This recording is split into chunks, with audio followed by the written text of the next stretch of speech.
आज के सेशन में हम डिस्कस करेंगे 30 MCQs यानी कि 67th PPSC PT एग्ज़ाम्स का जो 30 क्वेश्चन था साइंस का, वो आज के इस सेशन में डिस्कस करेंगे हम। तो शुरू करते हैं। Plants receive there nutrients mainly from which of the following components. तो प्लांट जो है अपना जो न्यूट्रिएंट्स है वो कहाँ से रिसीव करता है? तो ऑब्वियस सी बात है, ये सॉइल से, मिट्टियों से ये गेन करता है। फिर यहाँ पे एक वर्ड है क्लोरोफिल। ये क्या है? तो जो ग्रीन कलर आप देखते हो प्लांट्स का, वो किसके प्रेजेंस के कारण होता है? क्लोरोफिल के कारण लिप्स में। ठीक है, यही क्लोरोफिल और साथ में जो जब फोटोसिंथेसिस प्रोसेस होता है, ठीक है, फूड बनाने के लिए जब प्लांट्स फोटोसिंथेसिस प्रोसेस करती है, उसमें कार्बन डाइऑक्साइड, वाटर, क्लोरोफिल, और यही क्लोरोफिल, ये जो आप यहाँ पे देख रहे हो, यही क्लोरोफिल यहाँ पे ज़रूरत होता है, और साथ में सनलाइट, इसको लेकर फोटोसिंथेसिस प्रोसेस यहाँ पे कंडक्ट होता है। फोटोसिंथेसिस में आपको मालूम होगा कि जो कार्बन डाइऑक्साइड है 6 molecules of plus water H2O को अगर लाइट या फिर क्या है सनलाइट के प्रेजेंस में क्लोरोफिल भी होना चाहिए, ठीक है, क्लोरोफिल में, तो ये क्या रिजल्ट देता है? तो हमें देता है ग्लूकोज बनाता है ये C6H12O6, ये ग्लूकोज आपका हो गया। ठीक है, साथ में इसके साथ देता है 6H2O वाटर, और फिर 6O2, और यहाँ पे प्लस में 6O2 यानी कि ऑक्सीजन देता है। ठीक है, ये फोटोसिंथेसिस प्रोसेस में ये केमिकल रिएक्शन यानी ये केमिकल प्रोसेस होता है। यहाँ पे एक क्वेश्चन और हो सकता है कि मॉर्फोलॉजी क्या होता है? तो डिफरेंट फॉर्म्स या फिर फीचर्स जो प्लांट्स हैं, बात प्लांट्स की अगर कर रहे हैं, तो प्लांट्स के डिफरेंट फीचर्स या फिर उसके फॉर्म्स के बारे में अगर हम पढ़ते हैं तो वो आता है मॉर्फोलॉजी, उसी को मॉर्फोलॉजी कहते हैं। तो नेक्स्ट क्वेश्चन पे आते हैं। Pine, fir, spruce, cedar, larch, cypress are the famous timber yielding plants. मतलब टिम्बर एल्डिंग मतलब लकड़ी देने वाला प्लांट्स है, of which several also occur widely in the hilly regions of India. All this belong to. तो ये जो जितने भी ये प्लांट्स के नाम बताए यहाँ पे, ये प्लांट्स किस ग्रुप से बिलोंग करता है? अब यहाँ पे आपके पास ये इसकी जानकारी होनी चाहिए कि जो प्लांट किंगडम है वो कितने पार्ट्स में डिवाइडेड है। तो यहाँ पे देखते हैं। अब देखिए, प्लांट्स जो है, प्लांट्स किंगडम एक्चुअली में इस क्लासिफिकेशन को किसने दिया था? तो इकलर ने दिया था 1883 में। ठीक है, प्लांट्स किंगडम। यहाँ पे प्लांट्स किंगडम को हम डिवाइड करते हैं दो पार्ट्स में। एक वो प्लांट्स जो सीड्स या फ्लावर नहीं बियर करते हैं, ठीक है, बिना सीड्स और फ्लावर के होते हैं, जिनको हम बोलते हैं क्रिप्टोगेम्स। और दूसरे प्लांट्स वो जो सीड्स और फ्लावर बियर करते हैं, उनमें सीड्स और फ्लावर होते हैं, तो वो प्लांट्स हो जाएंगे फेनरोगेम्स। ठीक है, उसके बाद क्रिप्टोगेम को ही 3 पार्ट्स में डिवाइड करेंगे। ठीक है, कौन कौन सा? तो एक तो हो गया थैलोफाइटा, दूसरा हो गया ब्रायोफाइटा, और तीसरा हो गया टेरिडोफाइटा। यहाँ पी साइलेंट होगा। तो थैलोफाइटा, ब्रायोफाइटा, टेरिडोफाइटा, क्रिप्टोगेम। तो ये वो प्लांट्स हैं जिनमें सीड्स और फ्लावर नहीं होते हैं। तो इसमें कौन कौन सा आएगा? Thallophyta, bryophyta, pteridophyta. समझ गए? थैलोफाइटा जो है, इसके 2 कैटेगरीज है इसमें। थैलोफाइटा में आपको ये जो अलगी है ये इसी में आ जाएगा, और यहाँ पे फंजाई भी आ जाएगा। फंजाई, ये फंजाई या फिर फंगी दोनों भी आप पढ़ सकते हैं। तो अलगी या फिर फंजाई दोनों थैलोफाइटा में आ जाएगा। फिर है ब्रायोफाइटा, टेरिडोफाइटा। फिर दूसरा पार्ट्स आप देख रहे हो यहाँ पे फेनरोगेम्स। इस ग्रुप में वो पौधे आएंगे, वो प्लांट्स आएंगे जो फ्लावर या सीड्स बियर करते हैं, जिनमें फ्लावर या सीड्स होते हैं। तो इसको भी हम 2 पार्ट्स में डिवाइड करेंगे। एक हो जाएगा जिम्नोस्पर्म। ठीक है, जिम्नोस्पर्म वो प्लांट्स होंगे जो नेक्ड सीड होते हैं। तो क्लासिफिकेशन इस यहाँ पे समझिएगा कि यहाँ पे कैसे ये हो रहा है। फेनरोगेम्स में सीड्स और फ्लावर होंगे, लेकिन इसमें भी 2 पार्ट्स करेंगे, एक जिम्नोस्पर्म और एक होगा आपका एंजियोस्पर्म। ठीक है, तो जिम्नोस्पर्म में वो सीड आएंगे। पहली बात तो कि इसमें सीड होगा, लेकिन जिम्नोस्पर्म में वो सीड होगा जो कवर्ड नहीं होता, यानी नेक्ड सीड होगा। ठीक है, नेक्ड सीड वाले के एग्जांपल में आपको क्या ले सकते हैं? जैसे उडी प्लांट्स ले सकते हैं, पेरेनियल टॉल प्लांट्स भी आते हैं इसमें काफ़ी। कुछ बुशेस भी, झाड़ियाँ भी आती है, ठीक है। तो इसमें ये चीज़ें आ जाएंगी। एंजियोस्पर्म की अगर हम बात करें तो एंजियोस्पर्म वो होगा जिसमें कवर्ड होगा, जो सीड होंगे वो कवर्ड होंगे, उस पर एक ऊपर से लेयर होगा उन सीड में। अब इन सीड का एग्जांपल मैं यहाँ पे लिख रहा हूँ, तो यहाँ पे आएगा जैसे एप्पल हो गया, ये आपका एंजियोस्पर्म में आ जाएगा। पोटैटो हो गया, ठीक है। फिर आपका ओनियन हो गया, कोकोनट हो गया, लेमन हो गया, ये सब किस में आएगा, ये सब एंजियोस्पर्म में। वो प्लांट्स जिसमें सीड तो बियर करते हैं, यानी फेनरोगेम्स में तो आते हैं, लेकिन उनमें सीड जो होता है वो कवर्ड होता है, नेक्ड नहीं होता है, वहाँ पे कवर्ड होता है। और यही एंजियोस्पर्म में जैसे अब एक सीड होता है कि दो या दो से ज़्यादा सीड उसमें आते हैं, इस पर भी डिवाइड कर देता है, ठीक है। तो एंजियोस्पर्म में जैसे मोनोकॉटिलेडन, डाइकॉटिलेडन्स भी कर देता है, ठीक है। तो ये चीज़ें हैं। और एक चीज़ आपको याद, यहाँ पे एक फैक्ट्स याद रखना चाहिए कि सबसे लंबा प्लांट का नाम जानते हैं? सबसे लंबा प्लांट किसको कहते हैं? क्या नाम है लंबे प्लांट का? वो होता है सेक्विया गिगैंटिया। सेक्विया गिगैंटिया ये सबसे लंबा प्लांट होता है। और ये किस ग्रुप में आपको आता है? ये आता है आपका जिम्नोस्पर्म में, ठीक है। किसमें? जिम्नोस्पर्म में ही ये आपका आएगा, तो याद रखिएगा। तो नेक्स्ट क्वेश्चन पे आते हैं। From the following pairs find the one which is correctly matched. तो यहाँ पे वो बताया जो करेक्टली मैच्ड है। अच्छा, जैसे पहले वाला जो क्वेश्चन था हमारा, यहाँ पे ये जो पौधा जो आ रहा है वो किस में आएगा? जिम्नोस्पर्म में आएगा, ये तो आपको ध्यान आ गया होगा, ठीक है। यहाँ पे टिम्बर यील्डिंग प्लांट्स हैं ये, तो आंसर ऑप्शन यहाँ पे सी रहेगा। तो देखिए यहाँ पे कुछ मैच पहले से किए हुए हैं, यहाँ पे आपसे पूछ रहा है कि कौन सा सही है। यहाँ पे पहले मार्क्स कीजिए क्वेश्चंस में कि ये सही पूछ रहा है या गलत पूछ रहा है, कहीं नॉट वर्ड तो नहीं लगा हुआ है? नहीं, नॉट नहीं लगा हुआ है, ये करेक्टली पूछ रहा है। तो यहाँ पे अब हम देखेंगे तो मलेरिया, ठीक है, मलेरिया का जो मेडिसिन है, मलेरिया को क्लोरोक्विन से ठीक किया जाता है, तो ये एक सही है। तो यही पूछ रहा है, तो सही अगर पहले में मिल गया तो फिर सही वो हो गया। लेकिन हम आगे भी देखेंगे क्योंकि हमें आगे का भी एग्ज़ाम देना है। तो स्कर्वी की अगर हम बात करें, अच्छा एक चीज़ और यहाँ से पूछा जा सकता है कि ये जो मलेरिया है ये किस बॉडी पार्ट्स को अफेक्ट करता है? तो मलेरिया आपका आरबीसी, रेड ब्लड सेल्स आपका, और लीवर को अफेक्ट करेगा मलेरिया, ठीक है। और मलेरिया का कैरियर क्या होता है? किसके थ्रू मलेरिया हो जाता है? तो ये फीमेल मच्छर है, फीमेल एनोफिलिस।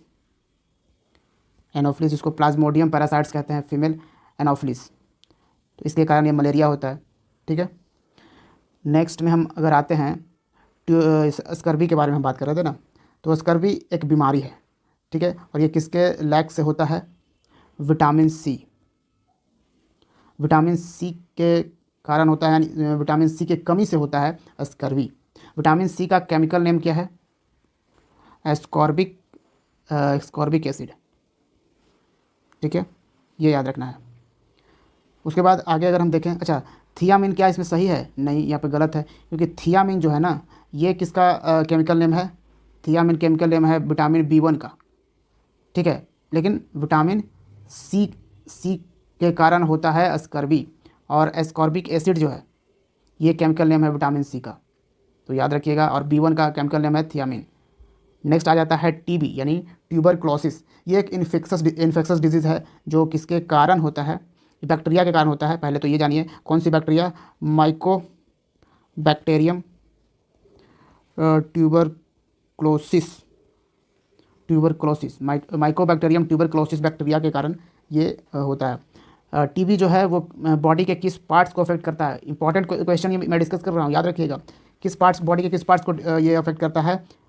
मेनली तो ये लंग्स को करता है, लेकिन दूसरे बॉडी पार्ट्स को भी अफेक्ट कर सकता है टीबी में, ठीक है। तो ये आपको याद रखना है यहाँ पे। क्या टीबी से कुछ रिलेटेड है एडीएस? तो जी नहीं। टीबी देखिए इसका वैक्सीन की अगर हम बात करें टीबी की, तो वैक्सीन भी इसका कौन सा होता है? बीसीजी, ठीक है। बीसीजी वैक्सीन से यूज़ किया जाता है टीबी के लिए, यानी कि पहले ही इसको दिया जाता है ये वैक्सीन। मतलब जो 1 से 4 महीने का जो बच्चा है ना उसको बीसीजी का टीका दिया जाता है, वैक्सीन दिया जाता है, ताकि उसको टीबी अफेक्ट ना करे। तो ये चीज़ें आपको याद रखना है। बीसीजी होता है बैसिलस, ये C4 हो जाएगा आपका कालमेट, और G4 ग्यूरिन। तो ट्यूबरक्लोसिस में वैक्सीन लगाया जाता है, ट्यूबरक्लोसिस के लिए वैक्सीन लगाया जाता है। क्योंकि टीबी होने के बाद की वैक्सीन नहीं है, ये पहले की ही वैक्सीन है। नॉर्मली वैक्सीन जो पहले की ही लगाई जाती है, होने के बाद की वैक्सीन नहीं लगती है। ठीक है, तो यहाँ पे आप देख रहे हो कि 1 से 4 महीने के बच्चों को ये वैक्सीन लगाई जाती है टीबी से बचने के लिए। अगला हम देख रहे हैं, यह है टेटनस। ठीक है, और यहाँ पे बीसीजी लिखा है, तो बीसीजी के बारे में तो अभी हमने बताया कि ये टीबी का वैक्सीन है। तो टेटनस का क्या वैक्सीन है, ये आपसे पूछे क्वेश्चन। तो टेटनस का जो वैक्सीन है उसको हम बोलते हैं डीपीटी। ऐसे ही कंफ्यूज करता है, यहाँ पे बीसीजी लिखे हुए हैं, लेकिन है इसका टेटनस का वैक्सीन डीपीटी। डीपीटी होता है डिप्थेरिया, पी हो जाता है पर्टूसिस, और टी हो जाता है टेटनस।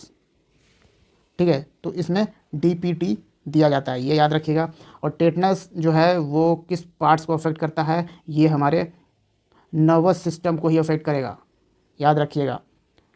और ये होता है किसके कारण, क्लोस्ट्रिडियम टेटानी। क्लोस्ट्रिडियम टेटनी के कारण ये टेटनस होगा। जैसे और इसका जो टेटनस होने का आपको पता ही होगा, जंग लगी वगैरह से अगर कट वट जाता है तो उससे टेटनस हो जाता है, तो ये याद रखिएगा। और डीपीटी जो वैक्सीन है वो बच्चों को 1 साल तक के बच्चों को लगाया जाता है, अप टू 1 ईयर। ठीक है,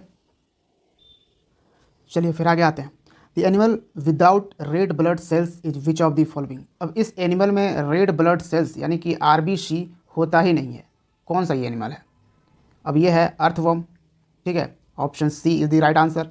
और देखिए आरबीसी, अब हम जैसे बात अगर करें ह्यूमन ब्लड की, ठीक है, ह्यूमन ब्लड की अगर बात करें, ब्लड भी एक टिश्यूज़ है, इसको हम कनेक्टिव टिश्यू कहते हैं, इतना तो आपको पता होगा। ब्लड को हम ब्लड के जो कंपोनेंट्स हैं वो क्या क्या है, ब्लड में क्या क्या कंपोनेंट्स है वो मैं आपको बताता हूँ। ब्लड में आपको प्लाज्मा मिलेगा, ठीक है, और इसका दूसरा पार्ट होगा ब्लड में आपका ब्लड कॉर्पसल्स। ब्लड कॉर्पसल्स जो है वो तीन होंगे ब्लड कॉर्पसल्स। कौन कौन से, तो एक रेड ब्लड सेल्स आरबीसी, जिसकी हमने बात करी, जिसमें ये आरबीसी इसमें नहीं होता है, जो ह्यूमन में होता है। RBC, WBC white blood cells, immunity यही बढ़ाता है, डब्ल्यूबीसी के कारण ही हम किसी डिजीज़ से फाइट करते हैं। और तीसरा है ब्लड प्लेटलेट्स। तो इन सब को प्रॉपर मात्रा में बॉडी के ब्लड में होना चाहिए। तो ये सारे ब्लड के कंपोनेंट्स है, ये सब जो है आपके ब्लड्स में ही प्रेजेंट होते हैं। ठीक है, ब्लड नेक्स्ट क्वेश्चन पे आइए। The ultimate substance to which the carbohydrates are degraded. तो वो अल्टीमेट सब्सटेंस जिसमें कार्बोहाइड्रेट्स डिग्रेड करेगा। तो पहली बात कि कार्बोहाइड्रेट्स है क्या, तो कार्बोहाइड्रेट्स आपको मालूम होगा एक ऑर्गेनिक कंपाउंड्स है। ठीक है, ये ऑर्गेनिक कंपाउंड्स है जो किस रेशियो में, इसमें कार्बन हाइड्रोजन ऑक्सीजन मिलेगा, इसका रेशियो है फिक्स्ड। इसमें कार्बन हाइड्रोजन और ऑक्सीजन होता है कार्बोहाइड्रेट में, किस रेशियो में, तो 1:2:1 के रेशियोज़ में आपको ये मिलेंगे। जब एक इंसान जब रिस्पायर करता है, यानी रिस्पायरेशन के टाइम में जो ग्लूकोज होता है, ग्लूकोज ये ब्रेक कर जाता है कार्बन डाइऑक्साइड प्लस वाटर में, जिसके साथ साथ एनर्जी भी रिलीज़ होता है। ठीक है, तो और आपको मालूम होना चाहिए कि जो ग्लूकोज है ये इमीडिएट सोर्स ऑफ एनर्जी है, ताकि आपका सेल जो है वो प्रोडक्शन करे, सेल का ग्रोथ हो। क्योंकि हर बॉडी आपको पता होगा सेल से बना है, सेल इज़ दी बेसिक, यानी कि बेसिक यूनिट और बिल्डिंग ब्लॉक ऑफ बॉडी है। जैसे पूरे बिल्डिंग को बनाने के लिए बहुत सारे ईंटों की ज़रूरत पड़ती है, ऐसे ईंट हम लगाते हैं, उसी तरह से हमारे बॉडी को पूरे ऑर्गन से ऑर्गन सिस्टम में कन्वर्ट होने के लिए सेल ही ऐसे ईंटों की तरह काम करता है। तो मिलियंस और मिलियंस सेल से पूरा ऑर्गन हमारा बना हुआ है, तो ये याद आपको रखना है। माल्टोज़, यहाँ पे आप देख सकते हो एक ऑप्शन में आपको दिख रहा होगा वर्ड माल्टोज़, एक तरह का एंजाइम है। और ये एंजाइम कहाँ पे प्रेजेंट आपको मिलेगा, तो आपके पेट के अंदर स्मॉल इंटेस्टाइन में ये मिलता है। जैसे माल्टेज़, ये है माल्टोज़ और हम बात कर रहे हैं माल्टेज़। तो माल्टेज़ को, ये जो माल्टोज़ है ये किस में कन्वर्ट करता है, ग्लूकोज में। माल्टेज़ माल्टोज़ को ग्लूकोज में कन्वर्ट करता है। ठीक है, और अमीनो एसिड भी हमारे स्मॉल इंटेस्टाइन में ही आपको मिलेगा। ठीक है, ऑब्वियसली डाइजेशन प्रोसेस में ये सब पार्टिसिपेट करता है। तो इरेप्सिन होता है, EREPSIN। इरेप्सिन जो है वो प्रोटीन को इरेप्सिन प्रोटीन और पेप्टोन को किस में कन्वर्ट करता है? अमीनो एसिड में। ठीक है, तो ये याद रखिएगा। फिर यहाँ पे एक आप वर्ड देख रहे हो, ग्लिसरॉल। ग्लिसरॉल से भी सवाल पूछे जा सकते हैं, क्योंकि ग्लिसरॉल भी एक इंपॉर्टेंट कंपोनेंट्स है। ये भी आपका ये सब एंजाइम जो है आपको सब कहाँ पे मिलेंगे? आपके स्टोमक में ही मिलेंगे, आपके बॉडी पार्ट्स, बॉडी के ही एक पार्ट हैं। ठीक है, तो ग्लिसरॉल आप जो देख रहे हो, तो ये क्या करता है? लाइपेस लाइपेस जो है वो कन्वर्ट करता है फैट्स को, जो बॉडी का फैट्स होता है उस फैट्स को ग्लिसरॉल, यहाँ पे आप देख रहे हो, ग्लिसरॉल में कन्वर्ट करता है और साथ में फैटी एसिड में, ग्लिसरॉल और फैटी एसिड में कन्वर्ट करेगा लाइपेज। ठीक है, ये चीज़ें याद रखिएगा। अगर ये सारे वर्ड्स में थोड़ा बहुत आपको कन्फ्यूज़न हो तो इसको थोड़ा सा पॉज करके या फिर से इसको रिवाइंड करके वीडियो बैक करके फिर से एक बार इसका ये पूरा डिस्कशन देख लीजिएगा जिसमें प्रॉब्लम है। ठीक है, लेकिन छोड़ना नहीं है कि समझ में नहीं आया चलो आगे बढ़ते चले जाते हैं, वैसा नहीं करना है। नेक्स्ट है 31, most of the enzymes are proteins होता है। ठीक है, जितने भी ज़्यादातर मतलब जो एंजाइम्स हैं वो एक तरह से प्रोटीन्स ही हैं, तो याद रखिएगा। नेक्स्ट आते हैं, who was the first scientist और डॉक्टर हु अटेम्प्टेड वैक्सीनेशन। तो वैक्सीनेशन का सबसे पहली बार आविष्कार किसने किया था? तो ये थे Edward Jenner. Option A is the right answer. Edward Jenner जो है वो ब्रिटिश फिजिशियन एंड साइंटिस्ट है। ठीक है, और इन्होंने पहली बार ये वैक्सीन का कॉन्सेप्ट इंट्रोड्यूस किया था कि वैक्सीन भी दिया जा सकता है, मतलब जो बीमारी हो रहा है उसके पहले ही वैक्सीन दे के उससे बचा जा सकता है। ऐसा कोई कॉन्सेप्ट का इजाद जो किया उसने वो एडवर्ड जेनर थे। और इन्होंने पहली बार दुनिया का पहला वैक्सीन बनाया, वर्ल्ड्स फर्स्ट वैक्सीन। किस बीमारी के लिए पहला वैक्सीन बनाया था? स्मॉल पॉक्स के लिए। ठीक है, नेक्स्ट क्वेश्चन है, the working principle of washing machine किस प्रिंसिपल पे काम करता है? तो इसका आंसर है सेंट्रीफ्यूगेशन प्रोसेस पे, क्योंकि जो डायलिसिस है इसमें तो करेगा नहीं, क्योंकि डायलिसिस एक प्रोसेस है कोलोइडल सॉल्यूशन को प्यूरिफाई करने के लिए। ठीक है, प्यूरिफिकेशन करने के लिए। रिवर्स ऑस्मोसिस यही तो है RO, जो RO आप घर में लगाते हो अपने वाटर को प्यूरिफाई करने के लिए, यही तो RO है, रिवर्स ऑस्मोसिस। यही तो वाटर को प्यूरिफाई करता है थ्रू पार्शियली परमिएबल मेम्ब्रेन के थ्रू। ठीक है, इसमें ये आयंस को सेपरेट करता है या फिर अनवांटेड जो मॉलिक्यूल्स आपके वाटर में होते हैं उसको सेपरेट कर देता है। तो यही तो है रिवर्स ऑस्मोसिस, RO, इसको हम लोग RO बोलते हैं डायरेक्टली। लेकिन यहाँ पे रिवर्स ऑस्मोसिस है, लेकिन मेन तो ऑस्मोसिस है। जो ऑस्मोसिस होता है, ठीक है, ये आपको पता होना चाहिए कि सॉल्वेंट मॉलिक्यूल्स का जो फ्लो है सॉल्यूशन में वो लो कॉन्सेंट्रेशन से हाई कॉन्सेंट्रेशन की ओर जाता है। ठीक है, बिल्कुल ग्रेविटी को पीछे छोड़ते हुए लो कॉन्सेंट्रेशन से हाई कॉन्सेंट्रेशन की तरफ थ्रू सेमी परमिएबल मेम्ब्रेन इसमें होता है, सेमी परमिएबल मेम्ब्रेन। ओस्मोसिस का एग्जांपल्स आप जैसे देख सकते हो, जो प्लांट जो वाटर लेता है ना, ये इससे सॉइल से जो प्लांट वाटर लेता है वो क्या प्रोसेस है? वो प्रोसेस यही तो है, ओस्मोसिस। ठीक है, तो ये चीज़ें आपको याद रखना है, लो कॉन्सेंट्रेशन से हाई कॉन्सेंट्रेशन, मेनली ये चीज़ें आप याद रखोगे। तो इसी ऑस्मोसिस को रिवर्स करके हम वाटर को प्यूरिफाई करते हैं। ठीक है, इसको हम RO जनरली बोलते हैं, तो ये याद रखिएगा। डिफ्यूज़न तो आपको समझ में आ ही रहा होगा। डिफ्यूज़न जैसे सॉल्वेंट हो या फिर सॉल्यूट, क्योंकि सॉल्यूशन आपको पता होगा, सॉल्यूशन जो है, सॉल्यूशन का दो पार्ट्स होता है, एक होता है सॉल्वेंट और एक होता है सॉल्यूट। तो सॉल्वेंट जो है ना उसका मात्रा ज़्यादा होता है, सॉल्यूट का कम होता है। किसी एक सॉल्यूशन की अगर हम बात करते हैं तो डिफ्यूज़न में होता है कि हायर कॉन्सेंट्रेशन से लोअर पे जाता है, लेकिन यहाँ पे ऑस्मोसिस में आपने देखा ना कि लोअर से ही हाई पे जा रहा है। लेकिन डिफ्यूज़न में सिंपल चीज़ें होती है कि हाँ हाई से ही लो की तरफ जाएगा। ठीक है, तो ये हो गया डिफ्यूजन। तो इसका आंसर तो आप समझिए गए, वॉशिंग मशीन जो है सेंट्रीफ्यूगेशन के प्रोसेस पे काम करता है। क्योंकि सेंट्रीफ्यूगेशन एक मैकेनिकल प्रोसेस है जिसमें सेंट्रीफ्यूगल फोर्स का काम होता है। ये गोल गोल घुमा कर करता है, जो सेंट्रीफ्यूगल फोर्स ऐसे घुमाता है। चलिए फिर नेक्स्ट क्वेश्चन पे आते हैं। The speed of light will be minimum while passing through which of the following. बात हम कर रहे हैं लाइट की और इसके स्पीड की। तो स्पीड ऑफ लाइट किस में मिनिमम होगा? इसमें जो ऑप्शन दिए गए हैं उसमें से तो पहली बात तो आपको लाइट को समझना होगा, उसके बाद में ही आप ये बता पाओगे कि हाँ कौन सा है। अदरवाइज़ एक चीज़ और कर सकते हो, डायरेक्टली फैक्ट्स रट सकते हो कि हाँ लाइट ये चीज़ों में आसानी से पास करता है, ये करता है, तो वो तो रटन विद्या टाइप हो जाएगा। ठीक है, तो पहले हम समझते हैं लाइट। लाइट एक फॉर्म ऑफ एनर्जी है। लाइट कुछ नहीं है, एक एनर्जी ही है, एनर्जी का ही एक फॉर्म है लाइट। अब हम यहाँ पे जब बात करते हैं वेव की, ठीक है, वेव की हम यहाँ पे बात करेंगे। वेव दो तरह के होते हैं। ये जो वेव आप देखते हो, वेव का कुछ ऐसा बनता है। तो वेव दो तरह के होते हैं, या तो वो मैकेनिकल हो सकते हैं या फिर नॉन मैकेनिकल। ठीक है, ये दो टाइप्स के वेव तो होंगे। मैकेनिकल वेव उन्हें कहते हैं जिस वेव्स के प्रोपेगेशन में किसी मीडियम का ज़रूरत हो। ठीक है, मैकेनिकल में मीडियम की ज़रूरत तो पड़ेगी ही पड़ेगी। और दूसरा है नॉन मैकेनिकल। जो नॉन मैकेनिकल होगा, इसमें मीडियम की कोई ज़रूरत नहीं है, बिना मीडियम के ही ये वेव ट्रेवल कर सकता है, यानी वैक्यूम में भी ये वेव ट्रेवल कर सकता है। ठीक है, इतना चीज़ें तो आपको समझ में आ रही होगी। अब ये जो मैकेनिकल वेव है, इसको भी हम दो पार्ट्स में डिवाइड करेंगे। एक हो सकता है लॉन्गिट्यूडनल मैकेनिकल वेव, लॉन्गिट्यूडनल, और दूसरा होगा ट्रांसवर्स। ठीक है, लेकिन दोनों ही मैकेनिकल वेव ही होंगे।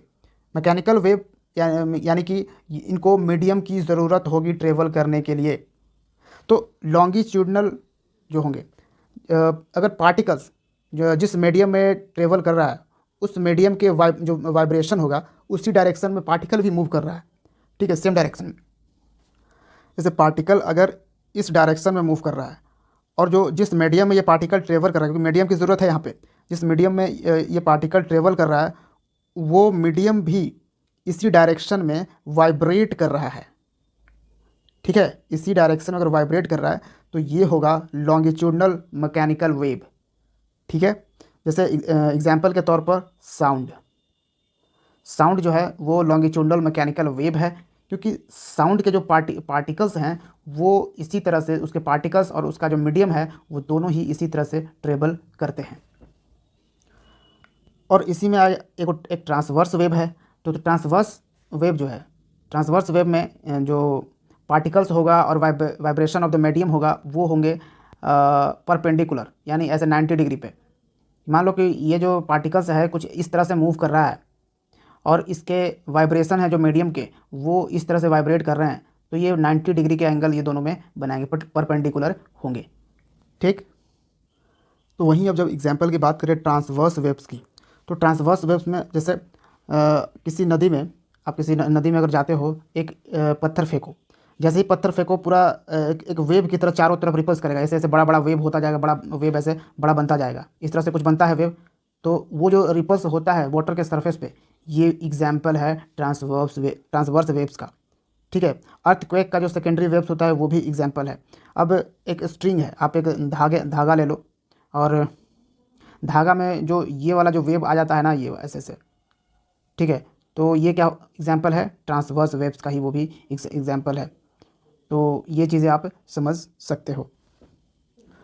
तो इतना समझाने के बाद आपको तो ये समझ में आएगा नॉन मैकेनिकल में फिर कौन आ जाएगा। तो नॉन मैकेनिकल में आपका आ जाएगा लाइट। ठीक है, जो वैक्यूम में भी ट्रैवल करता है, आपको पता ही होगा। ठीक है, और यहाँ पे हम बात कर रहे हैं स्पीड ऑफ लाइट की। तो क्या आपको मालूम है कि सबसे पहली बार स्पीड ऑफ लाइट किसने निकाला था, किसने मेज़र किया था? तो एक साइंटिस्ट था रोमर, इसने 1678 में ही ये डिस्कवर किया था। और मैक्सिमम जो लाइट का मैक्सिमम स्पीड जो होता है वो आपको वैक्यूम में मिलेगा और एयर में मिलेगा। कितना? 3 × 10⁸ मीटर पर सेकेंड। ठीक है, अब आप पूछोगे यहाँ पे, सर आपने तो इसका पूरा हिस्ट्री सब कुछ बता दिया, इस लाइट का स्पीड का ये सब चीज़ बता दिया, लेकिन आपको मेन चीज़ तो आपने बताया नहीं कि ग्लास में ही मिनिमम स्पीड क्यों होगा। तो जानिए उसको, अब हम आपको बताते हैं।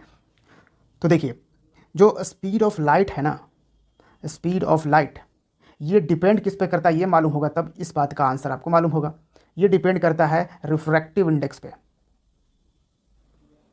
ठीक है, इन्वर्सली प्रोपोर्शनल होता है स्पीड ऑफ लाइट, यानी कि रिफ्रैक्टिव इंडेक्स जिस मीडियम का ज़्यादा होगा, लाइट उसमें कम होगा।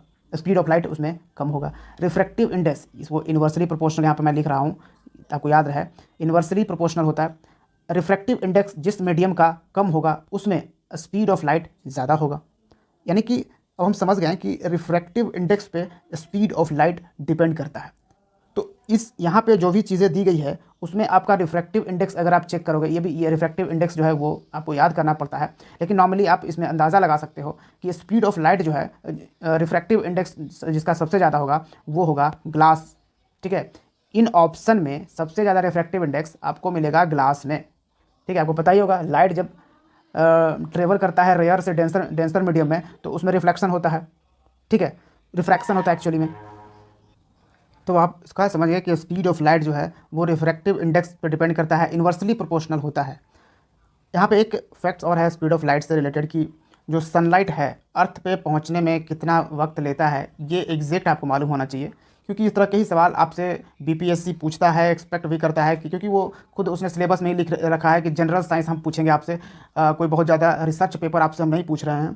ठीक है, तो एक जनरल अंडरस्टैंडिंग, जनरल फैक्चुअल चीज़ें भी आपको मालूम है होनी चाहिए साइंस पे। तो यहाँ पे 8 मिनट 20 सेकेंड ये एग्जैक्ट आपका है सनलाइट का टाइम है जो अर्थ पे पहुँचने में उसको लगता है। ठीक है, तो याद रखिएगा। नेक्स्ट आते हैं, which of the following is not a vector quantity. Not बोल रहा है, वेक्टर क्वांटिटी नहीं है। तो पहली बात, वेक्टर क्वांटिटी है क्या? तो वेक्टर क्वांटिटी उसे कहते हैं जिसमें मैग्नीट्यूड और डायरेक्शन दोनों ही हो, मैग्नीट्यूड प्लस डायरेक्शन हो, वो वेक्टर क्वांटिटी होगा। और जिसका सिर्फ मैग्नीट्यूड है, जिसमें डायरेक्शन नहीं मालूम है, तो वो क्वांटिटी कौन सी होगी? स्केलर। ठीक है, यानी यहाँ पे जब पूछ रहा है कि which is not vector, vector नहीं है यानी कि है क्या? वो स्केलर क्वांटिटी है, कि सिर्फ मैग्नीट्यूड की हम बात कर रहे हैं। तो अब यहाँ पे देख लीजिए, अब डिस्प्लेसमेंट, जब हम डिस्प्लेसमेंट की बात करते हैं तो शॉर्टेस्ट डिस्टेंस की हम बात करते हैं। तो इसका एक डायरेक्शन रहेगा कि अगर हम यहाँ से चल रहे हैं तो कहीं यहाँ पे मान लो कि मैं गया, ये गया, इधर गया और यहाँ पे गया और फिर मैं यहाँ पे आ गया, तो कहीं ना कहीं आप देख रहे हो कि इसका एक डायरेक्शन रहा। ठीक है, इसका जाने का हमारा एक डायरेक्शन रहा, और ये जो लेंथ रहा यहाँ से यहाँ तक का शॉर्टेस्ट डिस्टेंस हम यहाँ पे लेते हैं डिस्प्लेसमेंट का, ये वाला जो आपको लेंथ मिलेगा, इसी का जो मान लो कि ये 5 मीटर है। ठीक है, तो ये 5 मीटर मैग्नीट्यूड हो गया और ये आपको डायरेक्शन दिख ही रहा है, तो ये क्या हो गया? ये वेक्टर क्वांटिटी है। तो ये तो भैया होगा नहीं। स्पीड, स्पीड की हम अगर हम स्पीड बोलते हैं तो हम सिर्फ बोल रहे हैं कि इसका स्पीड है, इसकी गति है, लेकिन ये हम नहीं बता पा रहे हैं कि ये किस डायरेक्शन में जा रही है। तब इसको हम बोलेंगे स्पीड को स्केलर क्वांटिटी, यानी कि ये वेक्टर क्वांटिटी नहीं है। तब आंसर हो जाएगा आपका ऑप्शन बी, वेलोसिटी। स्पीड में ही अगर हम प्लस कर देते हैं डायरेक्शन को इसमें डाल देते हैं, तो अब स्पीड के साथ साथ ये हो जाता है, ये हो जाएगा वेलोसिटी, ये हो जाएगा वेक्टर क्वांटिटी। टॉर्क भी वेक्टर क्वांटिटी है। ठीक है, तो ये याद रखिएगा। नेक्स्ट क्वेश्चन पे आइए। If the spinning speed of earth increases then the weight of the body at the equator will, क्या होगा? वो डबल हो जाएगा, बढ़ जाएगा, घट जाएगा, या फिर सेम रहेगा? जो स्पीड आप देख रहे हो, जिस स्पीड में अर्थ है, speed of spinning speed of earth increases then the weight of the body, यानी वेट की हम बात कर रहे हैं इक्वेटर पे। ये अर्थ है हमारा, ठीक है, रफली ये हम अर्थ ले रहे हैं। ये अर्थ जो है आपको पता होगा वेस्ट टू ईस्ट रोटेट करता है अपने एक्सिस पे। ठीक है, ये वेस्ट टू ईस्ट जब ये रोटेट कर रहा है तो ये घूम रहा है किसी न किसी एक पर्टिकुलर स्पीड से। अब ये बोल रहा है कि जो जिस स्पीड से ये घूम रहा है ना, उस स्पीड को बढ़ा दो। तो अब बताओ कि ये जो इक्वेटर है, जो इमेजिनरी लाइन हमने यहाँ पे डाल रखा है, जिसको 0 डिग्री लैटिट्यूड बोलते हैं, ठीक है, तो ये जो इमेजिनरी लाइन है इक्वेटर का, इस पे हमको बताओ कि किसी बॉडी का वेट क्या होगा। कोई भी चीज़ रखो या फिर कोई किसी ह्यूमन का ही रखो, तो यहाँ पे उसका वेट क्या रहेगा? क्या वो डबल हो जाएगा, बढ़ जाएगा, घट जाएगा, या फिर सेम वही रहेगा? तब यहाँ पे आपको कॉन्सेप्ट आएगा जी का, ग्रेविटी। जी जो 9.8 जिसका वैल्यू होता है, इस ग्रेविटी का वेरिएबल तरीके से देख रहे हैं। ठीक है, 9.8 तो एक फिक्स्ड निकाल लिया गया है एक तरह से, ठीक है, ये भी अप्रॉक्सीमेटली ही 9.8 आता है। तो अब हम ग्रेविटी की अगर वैल्यू देखें, जी की वैल्यू हम बात अगर करें, तो ये किस तरह से वैरी करता है अर्थ पे, ये हमें जानना बहुत ज़रूरी है। तो ये अर्थ का सरफेस है, ठीक है। तो अर्थ के सरफेस से आप या तो ऊपर में जाओ, अर्थ के सरफेस से ऊपर जाओ, या अर्थ के सरफेस से आप नीचे जाओ, यानी कि इक्वेटर की तरफ आप आ रहे हो, या फिर काफ़ी दूर जा रहे हो, ठीक है, आप किसी हाइट पे जा रहे हो या डेप्थ पे जा रहे हो। तो यहाँ पे क्या होगा, आपका जो ग्रेविटी होगा वो जी का वैल्यू होगा वो डिक्रीज़ करेगा। इसको मैं अभी हटा देता हूँ 9.8 को, ठीक है। यहाँ पे हम वेरिएबल तरीके से इसको देख रहे हैं, तो ये क्या करेगा, डिक्रीज़ कर जाएगा। आप ऊपर में जाओ या नीचे जाओ अर्थ के सरफेस से, ठीक है। तो यहाँ से आपको समझ में, यहीं से आपको समझ में आ गया कि पहली बात तो हम ऊपर जाएं नीचे जाएं तो जो बॉडी का जो वेट होगा ये या तो ये मतलब डिक्रीज़ हो जाएगा, घट जाएगा, ठीक है, वेट ऑफ द बॉडी। तो हम यहाँ ये पूछ रहा है इक्वेटर पे, तो इक्वेटर पे हम आएंगे तो ये तो ऐसे ही घट जाएगा। लेकिन यहाँ फिर पूछ रहा है कि स्पिनिंग ऑफ स्पीड को बढ़ाने के बाद बताओ ना, ठीक है। तो हम जानते हैं कि ग्रेविटी जी का जो मैक्सिमम वैल्यू आपको पोल्स पे मिलेगा, ठीक है, ये हमारा जो दोनों पोल्स है उस पर हमको मैक्सिमम वैल्यू मिलता है जी का। मिनिमम वैल्यू हमें ग्रेविटी यहीं पे मिलता है। नॉर्मली यहीं पे आपको जी का वैल्यू इक्वेटर पे ही मिनिमम वैल्यू मिलेगा। तो इक्वेटर पे हमको तो ऐसे ही आने पे जी का वैल्यू जो है वो डिक्रीज़ कर रहा है, तो हम यहाँ से भी इसको लगा सकते हैं, ठीक है। फिर हम अगर देखते हैं कि जो स्पीड की ही अगर आप बात कर रहे हो कि अर्थ के रोटेशन की, तो अर्थ के रोटेशन के कारण भी जो जी का वैल्यू है वो डिक्रीज़ ही करता है, ठीक है। ये सब प्रूवन फैक्ट्स है, वो सब साइंटिस्ट ने ये सब चीज़ें, ये कैलकुलेशन वगैरह करके रखा है, ठीक है। हमें ये थोड़ा सा फैक्चुअल चीज़ें समझनी होगी, ठीक है। फैक्चुअल चीज़ों को भी थोड़ा समझने की ज़रूरत है, ऐसी रट लेने की नहीं चीज़ें हैं। अब एक कॉन्सेप्ट और है कि इक्वेटर पे जो कह रहे हैं कि बॉडी का वेट जो है वो घटेगा बढ़ेगा, तो एक चीज़, एक और कॉन्सेप्ट आता है, एक होता है मास। मास जो होता है वो कहीं भी आपका सेम ही रहेगा, ये घटता बढ़ता नहीं है। वेट क्या होता है, वेट होता है mg, मास इनटू ग्रेविटी। तो मास तो फिक्स है, ग्रेविटी घट बढ़ रहा है, ठीक है। तो मास फिक्स्ड है तो मास पे तो डिपेंड कर नहीं रहा है वेट, वेट क्या डिपेंड कर जा रहा है, ग्रेविटी पे, ठीक है। तो यहाँ पे हम ग्रेविटी ही देख रहे हैं, जी का वैल्यू ही देख रहे हैं। तो हमें अगर ऐसा करना हो कि इक्वेटर पे जो भी बॉडी हम रखें उसका भार जो है बिल्कुल वेटलेस हो जाए, कोई भार ही ना रहे, एकदम बिल्कुल जीरो हो जाए वेट उसका, तब हमें क्या करना होगा, तो जो स्पीड अभी है अर्थ का उसका 17 टाइम्स हमें बढ़ाना पड़ेगा, ये ठीक है। 17 टाइम्स इस स्पीड को अगर हम बढ़ा देते हैं एंगुलर स्पीड को अर्थ के, तो इक्वेटर पे का जो बॉडी है वो वेटलेस हो जाएगा, ठीक है। ये सब साइंटिस्ट ने प्रूव करके ये सब रखा है, याद रखिएगा ये चीज़ें। तो आपको ये चीज़ समझ में आया कि डिक्रीज़ तो भाई करना ही करना है।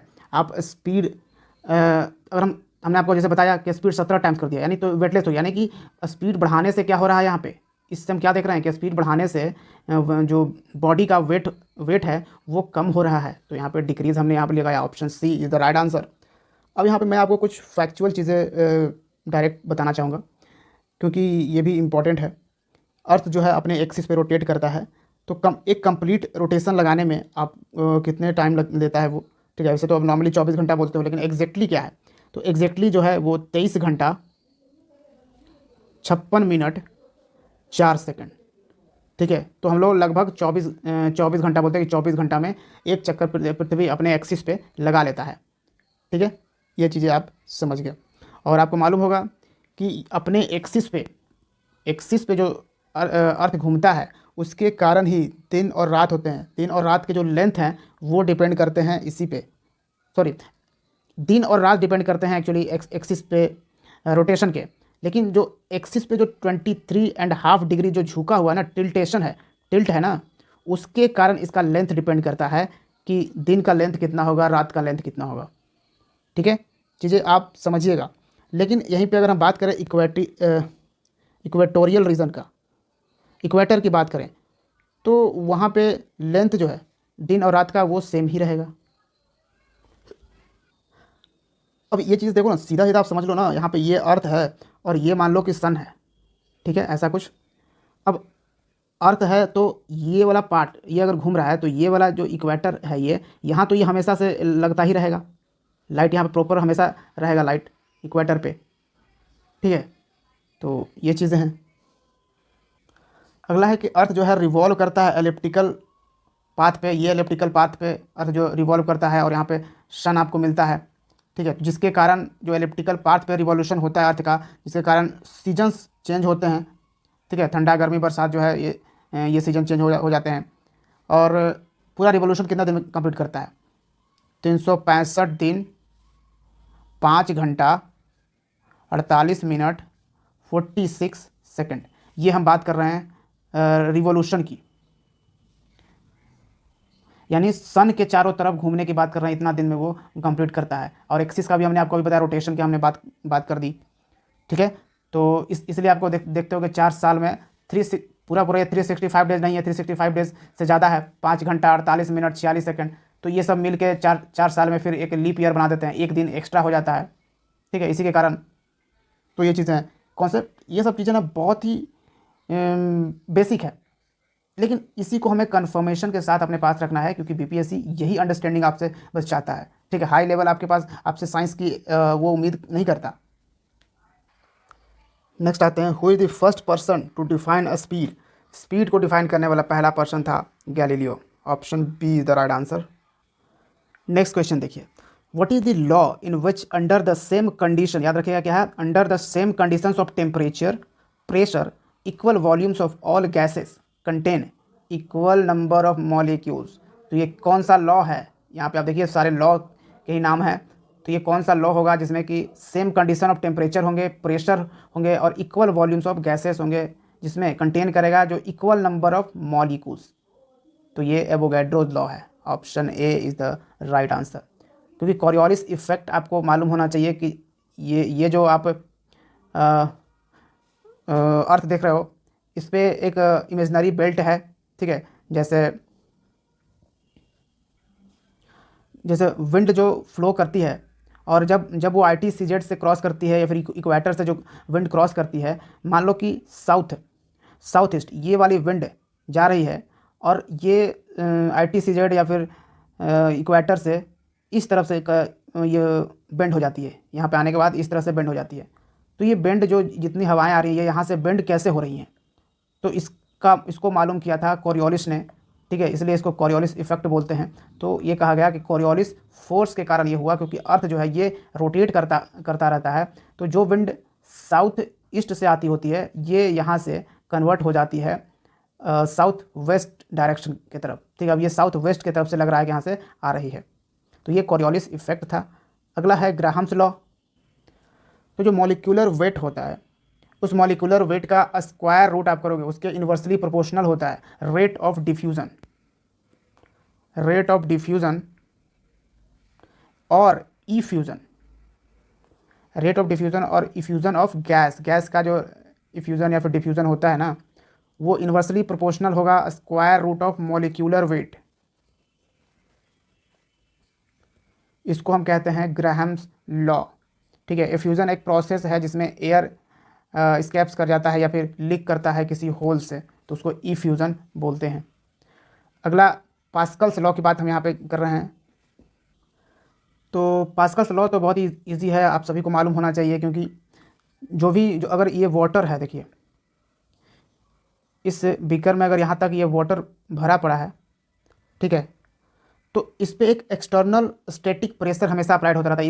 इस लिक्विड पे हमेशा से एक एक्सटर्नल स्टैटिक प्रेशर लग रहा है। आप यहाँ पे ये देखोगे, या फिर यहाँ पे इसको चेक करो, या फिर इसको यहाँ पे चेक करो, यहाँ पे चेक करो, यहाँ पे चेक करो, सब पे इक्वल एक्सटर्नल स्टैटिक फोर्स लग रहा है, ठीक है। सभी डायरेक्शन से, यहाँ पे सभी डायरेक्शन से इक्वल ही फोर्स लग रहे हैं, इस जो भी यहाँ पर हमने पॉइंट इंडिकेट किया। तो ये क्या है? ये पास्कल्स लॉ ने ही ये बताया था कि सभी डायरेक्शन से यहाँ पे लगेंगे, ठीक है। अगला है द थ्योरी ऑफ रिलेटिविटी। तो इसको प्रेजेंट किसने किया था? तो ये थे Albert Einstein, theory of relativity. Next Marie Curie एक आ रहा है, ये भी याद रखिए, हो सकता है नेक्स्ट एग्जाम में आपको ये काम आ जाए। तो मैरी क्यूरी एक लेडी हैं, ठीक है, जिन्होंने रिसर्च किया है रेडियो एक्टिविटी पे। रेडियो एक्टिविटी के लिए ही ये जानी जाती हैं, जिसने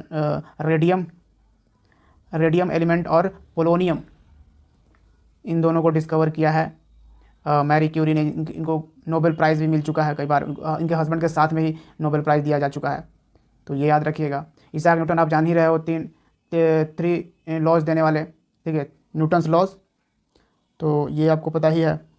फिर एक कौन बच गए, स्टीफन हॉकिंग।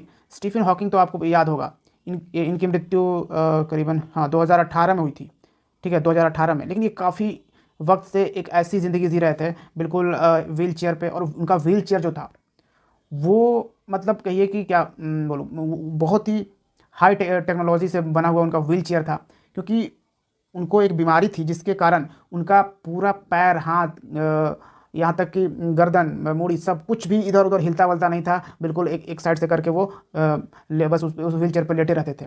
बस उनके बॉडी का कौन सा पार्ट वर्क जो करता था, वो करता था उनका माइंड। और उनकी जैसे आँख जो थे, शुरू में क्या था कि उनकी आंखें काम करती थी, आंखों की पुतलियाँ थोड़ा थोड़ा ये हिलाते थे, जिससे जो भी टेक्नोलॉजी उस व्हील चेयर में लगी हुई है उससे लोग जान पाते थे चीज़ें। लेकिन धीरे धीरे क्या हुआ कि उनकी आंखें भी बिल्कुल सीधा रहती थी, वो आंखें भी की पलकें भी ऊपर नीचे ज़्यादा नहीं होती थी। तो उनको एक ऐसी टेक्नोलॉजी लगाई गई कि वो जो सोचें वो चीज़ें स्क्रीन पर दिखें, ठीक है। तो वो जो चीज़ सोचना चाहते थे वो चीज़ दिखती थी। और इसी तरह से उन्होंने काफ़ी सारी चीज़ें रिसर्च करी, काफ़ी सारी चीज़ों पे उन्होंने साइंटिफिक लिखा। ये इंग्लिश थ्योरेटिकल फिजिस्ट थे, कॉस्मोलॉजिस्ट थे, ठीक है। ब्लैक होल आपको इसने सुना होगा। तो ब्लैक होल की जो बेस्ट एक्सप्लेनेशन है, बेस्ट जानकारी है, वो सबसे पहले स्टीफन हॉकिंग ने दी। जो स्टीफन हॉकिंग हैं, इन्होंने एक बुक भी लिखा, a brief history of time. A brief history of time काफ़ी फेमस बुक है स्टीफन हॉकिंग का, तो याद रखिएगा। तो आंसर तो इस क्वेश्चन का अल्बर्ट आइंस्टीन था।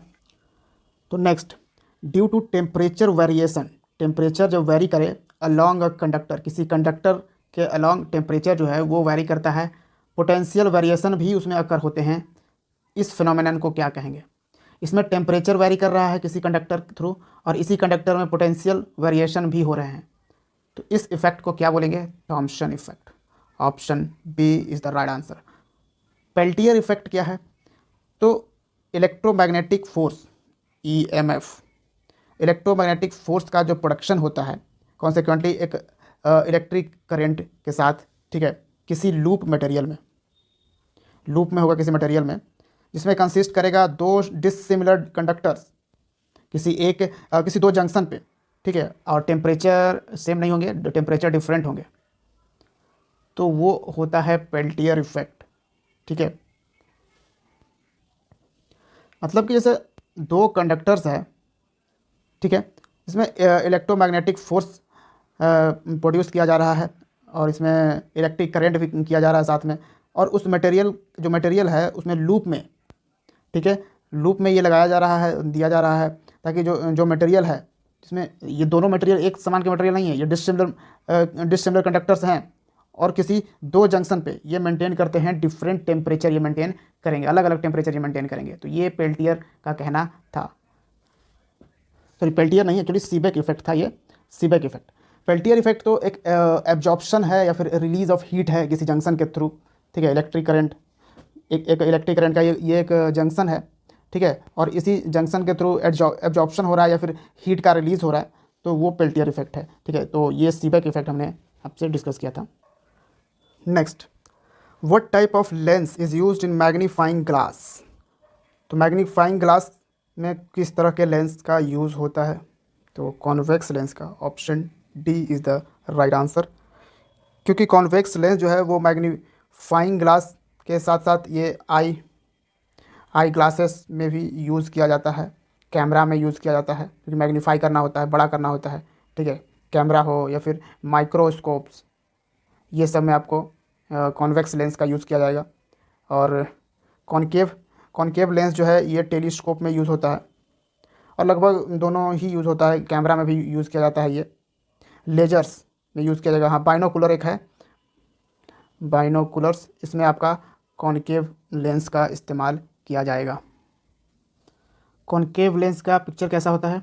ये आपका कॉनकेव लेंस है, ठीक है, ये क्या है? कॉनकेव लेंस है, और ये होगा आपका, ओ हाँ, ये आपका जो होगा ये होगा आपका कॉन्वेक्स लेंस। ठीक है, इसी तरह से यहाँ पे आप कॉनकेव मिरर जो है वो भी याद रख सकते हैं, कॉन्वेक्स मिरर या कॉनकेव मिरर। तो कॉन्वेक्स मिरर जो होगा ये रियर व्यू मिरर में यूज़ किया जाता है, व्हीकल जो है उसमें। ठीक है, सोडियम रिफ्लेक्टर लैंप में भी यूज़ किया जाता है कॉन्वेक्स मिरर। कॉनकेव मिरर का ज़्यादा यूज़ है। ठीक है, इसका इसे पूछा जा सकता है कॉनकेव मिरर। लेकिन कॉन्वेक्स मिरर से ज़्यादातर यही पूछा जाएगा कि व्हीकल जो है उसमें रियर व्यू मिरर में यूज़ किया जाता है व्हीकल्स में। लेकिन कॉनकेव मिरर को काफ़ी चीज़ों में यूज़ किया जाता है। शेविंग ग्लास में हम कॉनकेव मिरर का ही यूज़ करते हैं। जो भी व्हीकल हैं उसके हेडलाइट्स में हम यूज़ करते हैं, हेडलाइट्स, सर्च लाइट, टॉर्च वगैरह जो है उसमें हम बात कर रहे हैं। ठीक है, फिर एक है ऑप्थेल्मोस्कोप। एप्थेल्मोस्कोप जो है वो आपकी आँखें, कान या फिर नाक, इन सबको डॉक्टर चेक करने के लिए ऑप्थेल्मोस्कोप का यूज़ करता है। ठीक है, तो इसमें भी आपको मिलेगा कॉनकेव मिरर। ठीक है, लेंस और मिरर में हमने आपको बता दिया, अभी हम मिरर की बात हम कर रहे हैं, तो कंफ्यूज मत रहिएगा। और फिर सोलर कुकर्स में भी यूज़ होता है, सोलर कुकर के साथ साथ में आपका जो लाइट स्पॉट के लिए लाइट को कॉन्सेंट्रेट करने के लिए, किसी एक पॉइंट पर लाइट को कॉन्सेंट्रेट करना है तो उसमें भी कॉनकेव मिरर का ही यूज़ किया जाता है। नेक्स्ट आते हैं paramagnetic theory of magnetism applies to. तो पैरामैग्नेटिक थ्योरी ऑफ मैग्नेटिज्म जो है वो प्लैटिनम पे अप्लाई होता है। Option A is the right answer. Next है the nucleus of an atom consist of what. तो किसी एटम का न्यूक्लियस इसमें से क्या कंसिस्ट करता है। तो आपको पता होगा एटम के न्यूक्लियस में, ये अगर एटम है तो इसके न्यूक्लियस में ही प्रोटॉन्स और न्यूट्रॉन्स दोनों ही होंगे इसके न्यूक्लियस में। बाकी इलेक्ट्रॉन्स की बात करें तो इलेक्ट्रॉन्स तो चारों तरफ ये यहाँ पे राउंड करता हुआ रहेगा। ठीक है, तो प्रोटॉन्स न्यूट्रॉन दोनों इसके न्यूक्लियस में ही प्रेजेंट होंगे। Option D is the right answer. Next आते हैं metallurgical process in which a metal is obtained in a fused state is called what. Metallurgical process की बात कर रहे हैं, तो पहली बात कि हमें मेटालर्जी क्या होता है। ठीक है, मेटालर्जी, तब जब पहले मेटालर्जी को जानेंगे तभी उसके प्रोसेस के बारे में ही जानेंगे, इसमें क्या क्या प्रोसेस इन्वॉल्व हैं। तो मेटालर्जी जो होता है वो मेटल को एक्सट्रैक्ट करने का प्रोसेस है, एक्सट्रैक्टिंग मेटल। मेटल को एक्सट्रैक्ट करना है बिल्कुल प्योर फॉर्म में, इसके किससे, ओर से। ठीक है, आपको पता होगा कोई भी जो मेटल है जब डिस्कवर किया जाता है, उसका जो ज़मीन से एक्सट्रैक्ट किया जाता है तो वो ओर फॉर्म में रहता है, और यानी कि बिल्कुल रॉ रहता है। ठीक है, तो उसमें से प्योर फॉर्म में एक्सट्रैक्ट करना ही मेटलर्जी है। ठीक है, इसमें कई सारे प्रोसेस इन्वॉल्व होते हैं। जैसे एक आपसे पूछा जा रहा है metallurgy process in which metal is obtained, जिसमें मेटल फ्यूज स्टेट में ऑब्टेन्ड होता है, वो बताओ। तो ये आंसर होगा smelting. Option B is the right answer. ठीक है, उसी तरह से यहाँ पे रोस्टिंग दे सकते हो, ये भी मेटलर्जी का ही प्रोसेस है। इसमें क्या होता है कि ओर को हीट किया जाता है। ठीक है, काफ़ी टेम्परेचर पे उसे हीट किया जाता है। इस प्रोसेस में एयर और टेम्परेचर को ना मेल्टिंग पॉइंट के नीचे रखा, कम पे रखा जाता है। इसमें रोस्टिंग में कोई और हुआ। ठीक है, अब पहली बात तो हमको मेटल निकालना है प्योर फॉर्म में, तो इसी मेटलर्जी का अलग अलग प्रोसेस है। तो जिसमें हम अगर रोस्टिंग की अगर हम बात कर रहे हैं तो इसमें हम क्या करेंगे, इस ओर को ना हम हीट कर देंगे। ठीक है, इसमें ये इसको पूरा गर्म कर देंगे एयर के प्रोसेस में, और जो टेम्परेचर होगा वो मेल्टिंग पॉइंट के नीचे रखेंगे फिर। ठीक है, तो इस तरह से रोस्टिंग होता है। फिर अगला कैल्सिनेशन की बात अगर हम करते हैं तो ये भी एक मेटलर्जिकल प्रोसेस है। इसमें भी ओर को हम हीट ही करते हैं। ठीक है, जनरली अब्सेंस ऑफ एयर में, क्योंकि आपने देखा रोस्टिंग जो है इसमें एयर का प्रेजेंस होता है, एयर के प्रेजेंस में हीट करते हैं, लेकिन कैल्सिनेशन में एयर के अब्सेंस में हीट करते हैं। ठीक है, to expel water from hydrated oxide, या फिर कार्बन डाइऑक्साइड हो गया उससे। और बाकी वही टेम्परेचर वैसे ही बिलो रखेंगे मेल्टिंग पॉइंट पे फिर, तो इस कैल्सिनेशन के थ्रू भी मेटल एक्सट्रैक्ट करेंगे। फ्लोटेशन भी एक प्रोसेस है। इसमें हम क्या करते हैं कि सिलेक्टिवली सेपरेट करते हैं हाइड्रोफोबिक मटेरियल फ्रॉम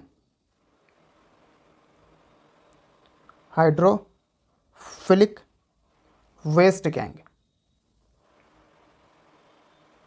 ठीक है। हाइड्रोफोबिक यानी कि जो वाटर को बिल्कुल नकारता है, वाटर से डरता है, वो हाइड्रोफोबिक है, वो वाटर में नहीं जाना चाहता है, तो वो हाइड्रोफोबिक हो गया। और हाइड्रोफिलिक यानी वाटर की तरफ अट्रैक्ट होता है, तो हाइड्रोफिलिक वेस्ट गैंग जो है उसमें से हाइड्रोफोबिक वाटर मटेरियल को हम सेपरेट करेंगे ये फ्रोथ फ्लोटेशन के थ्रू, ठीक है। तो ये सारे प्रोसेसेस आपने समझ लिए, मेटलर्जिकल प्रोसेसेस। नेक्स्ट आते हैं, which among the following are constituents of brass. Brass है एक एलॉय, ठीक है, और ये एलॉय किन कॉन्स्टिट्यूएंट से बना है, ये आपसे सवाल पूछ रहा है। तो ये बना है जिंक और कॉपर से। इसमें कॉपर का जो मात्रा है वो ज़्यादा है, कॉपर करीबन 66% आपको इस ब्रास में कॉपर 66% मिलेगा, 34% के करीब आपको जिंक मिलेगा, ठीक है। तो ये एक एलॉय है और ये कॉमनली बहुत ज़्यादा यूज़ किया जाता है कोरोजन रेसिस्टेंस के लिए, ताकि जो जंग वगैरह ना लगे किसी बर्तन में, ठीक है। यूटेंसिल्स बनाने के लिए बर्तन में जंग वगैरह ना लगे, लो फ्रिक्शन की जो अगर ज़रूरत हो तब, जैसे तालों में, लॉक्स में इस्तेमाल होता है ब्रास का, ठीक है। हिंग्स में इस्तेमाल होता है, टांगने के लिए कुछ होता है, गियर्स में हम इस्तेमाल करते हैं, बेरिंग होता है उसमें ब्रास का इस्तेमाल किया जाता है, इलेक्ट्रिकल प्लग्स वगैरह में भी यूज़ किया जाता है ब्रास का, इलेक्ट्रिकल प्लग्स, सॉकेट्स हो गए, इलेक्ट्रिकल उसी तरह के सॉकेट्स वगैरह हो गए, तो इन सब में आपको ब्रास का यूज़ किया जाता है, ठीक है। बात ब्रास की कर रहे हैं तो एक इंपॉर्टेंट चीज़ आ रहा है माइंड में।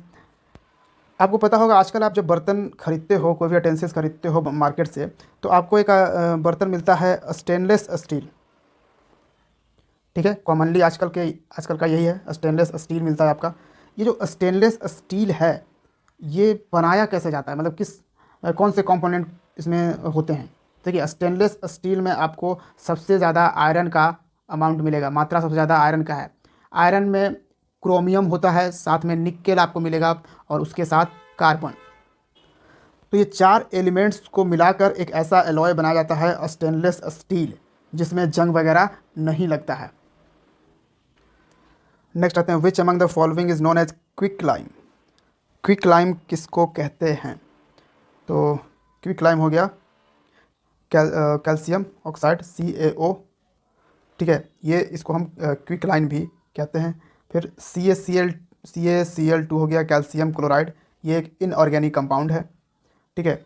और CaCO2 साथ कुछ नहीं है, ये अगर CaCO3 होता तो कैल्शियम कार्बोनेट होता, 3 होता तो कार्बोनेट होता, लेकिन यहाँ पे 2 है तो ऐसा कोई कंपाउंड नहीं है।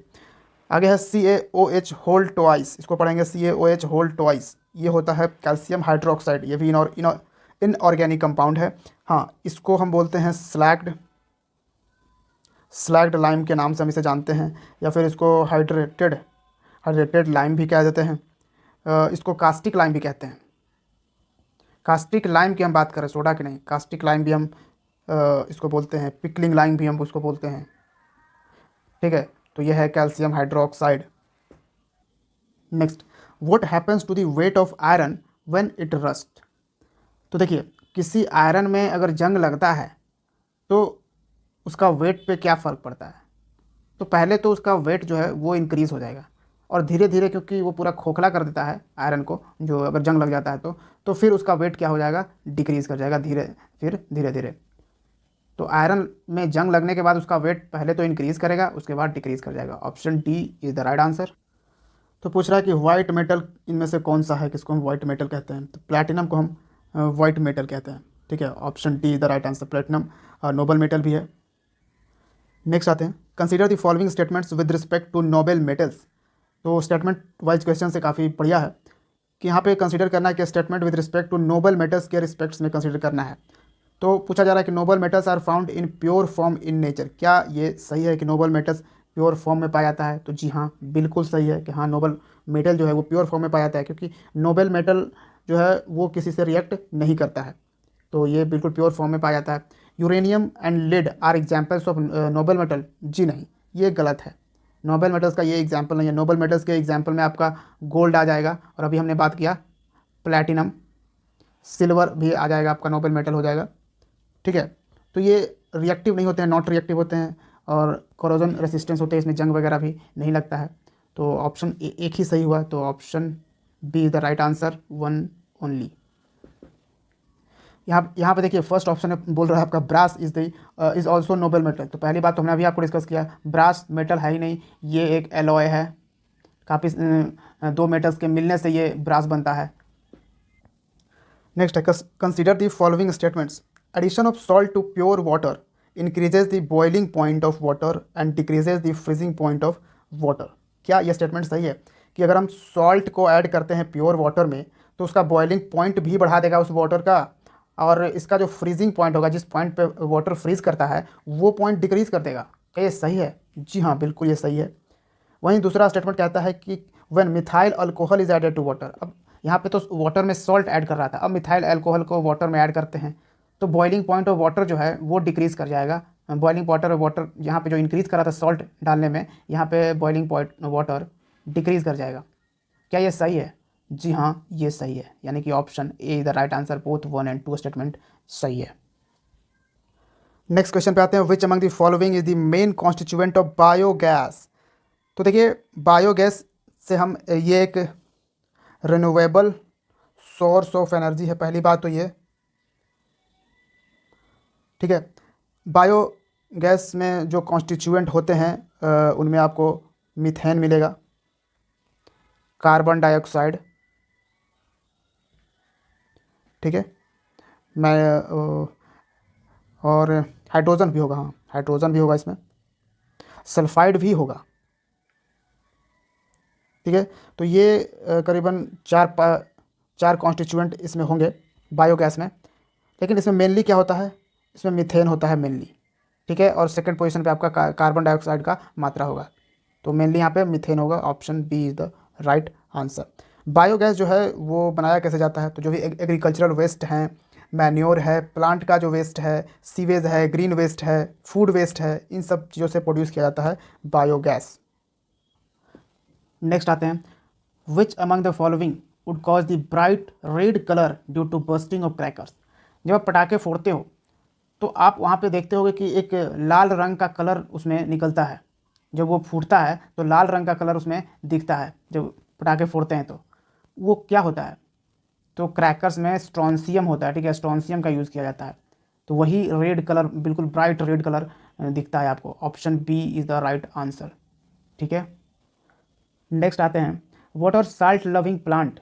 तो साल्ट लविंग प्लांट कौन से हैं जिसमें अगर साल्ट भी दे दो तो वो सर्वाइव करते हैं। तो ये है halophytes. Option A is the right answer. भाई मैं बता दूँ कि अगर दूसरे पौधों में अगर आपने सॉल्ट दे दिया तो वो सूख जाएगा पौधा, लेकिन जो हेलोफाइट्स के कैटेगरी वाले जो पौधे होते हैं उनमें वो साल्ट लविंग होते हैं, वो बिल्कुल सूखेगा नहीं, वो और हरा भरा आगे बढ़ता जाएगा, ठीक है। अगला है, यहाँ पे देख रहे हैं जेरोफाइट्स। तो जेरोफाइट्स वो प्लांट का स्पीसीज़ है जो ऐसे इन्वायरमेंट में सर्वाइव कर सकता है जहाँ पे पानी की मात्रा बहुत कम है। यानी कि आप जेरोफाइट्स तरह का जो पौधा है आप कह सकते हो ये डेजर्ट में पाया जाता है जहाँ पे पानी की कमी होती है, ठीक है। जैसे कैक्टी हो गया, पाइनएप्पल हो गया, ये सब क्या है, ये सब जेरोफाइट्स है, ठीक है।